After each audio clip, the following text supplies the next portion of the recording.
बिस्मिल्लाहिर्रहमानिर्रहीम। अस्सलाम वालेकुम दोस्तों, मैं उम्मीद करता हूँ कि आप सब दोस्त खैरियत से होंगे और मैं तमाम दोस्तों के लिए दुआ करता हूँ अल्लाह ताला मेरे तमाम दोस्तों को अपने हिफ्ज़ ईमान में रखे। सबसे पहले मैं तमाम दोस्तों को अपने यूट्यूब चैनल मेडिसिन इन्फो पर वेलकम करता हूँ और खुशामदीद कहता हूँ। तो आज की वीडियो स्टार्ट करते हैं। आज की वीडियो हमारी है जिनबैक्स सिरप के बारे में। दोस्तों, आज की इस वीडियो में तमाम दोस्तों को जिनबैक्स सिरप का मुकम्मल रिव्यू दूंगा। तो दोस्तों, सबसे पहले मैं तमाम दोस्तों को बताऊँगा जिनबैक्स सिरप हमारे पास 120 ml का सिरप होता है जिसके अंदर जिंको ग्लोबा साल्ट होता है, जो साल्ट पाया जाता है, और इसके अंदर जो साल्ट है वो है जिंको ग्लोबा। और इसकी जो हमारे पास प्राइस है दोस्तों वो है 498 रुपये, तकरीबन 500 रुपये। तो दोस्तों, अब हम इसके यूज़ की बात करते हैं कि हम इसको किस बीमारी के लिए इस्तेमाल कर सकते हैं। दोस्तों, अगर हमारे हाथ पाँव सून हो जाते हैं या हाथ पाँव में जैसे सुइयाँ चुभना शुरू हो जाती हैं तो हम उस बीमारी को ख़त्म करने के लिए जिंको ग्लोबा सिरप का इस्तेमाल कर सकते हैं। उसके बाद अगर दोस्तों हमारी याददाश्त कमज़ोर है और याददाश्त को बढ़ाने के लिए भी जिंको ग्लोबा सिरप का इस्तेमाल कर सकते हैं। तो दोस्तों, में टांगों पाँव वगैरह में दर्द होता है तो हम फिर भी जिंको ग्लोबा सिरप का इस्तेमाल कर सकते हैं।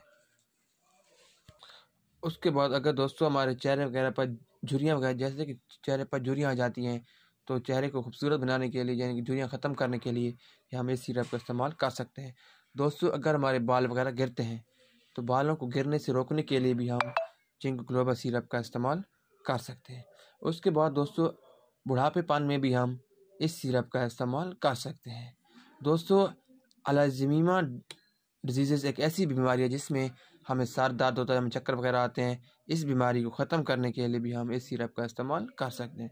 दोस्तों, अब हम इस सिरप को बीमारी जैसे इस सिरप ये जो बीमारी होती है क्यों होती हैं दोस्तों, ये बीमारियां हमें खून की कमी की वजह से होती हैं। अगर हमें खून की कमी होगी तभी हमें ये सारी बीमारियां होंगी। तो हम इन बीमारियों को ख़त्म करने के लिए जिंको ग्लोबा सिरप का इस्तेमाल करेंगे।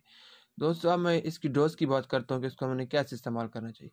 दोस्तों, 2 साल से कम उम्र के बच्चे इस सिरप का इस्तेमाल नहीं कर सकते और इसको तो सिरप को तो हमने 3 माह तक इस्तेमाल करना पड़ता है। अब दोस्तों, मैं तमाम दोस्तों को बताऊंगा कि इसको वो कौन से पेशेंट हैं जो इस सिरप का इस्तेमाल नहीं कर सकते। दोस्तों, वो पेशेंट जो पहले से बहुत सी मेडिसिन का इस्तेमाल कर रहे हैं तो वो इस सिरप का इस्तेमाल हरगिज़ ना करें। और दोस्तों, वो पेशेंट जो पहले से डिस्प्रिन या एस्प्रिन की गोली इस्तेमाल कर रहे हैं तो वो भी इस सिरप का इस्तेमाल ना करें। दोस्तों, अगर मेरी वीडियो पसंद आई हो तो मेरे यूट्यूब चैनल मेडिसिन बुक लाजमी सब्सक्राइब करें। दोस्तों, वो चंद बातें जो मैं हर वीडियो में करता हूँ कि आप जो भी मेडिसिन इस्तेमाल करें उसकी एक्सपायरी डेट लाजमी चेक करें और एक्सपायरी डेट चेक किए बगैर मेडिसिन का इस्तेमाल हरगिज़ ना करें। दोस्तों, हमारा वीडियो बनाने का मकसद सिर्फ तमाम दोस्तों को इन्फॉर्मेशन देना है, ना कि किसी बीमारी का इलाज बताना। तो दोस्तों, मैं तमाम दोस्तों से रिक्वेस्ट करता हूँ मेरे यूट्यूब चैनल मेडिसिन बुक लाजमी सब्सक्राइब करें। मिलते हैं नए वीडियो के साथ। ओके, अल्लाह हाफ़िज़।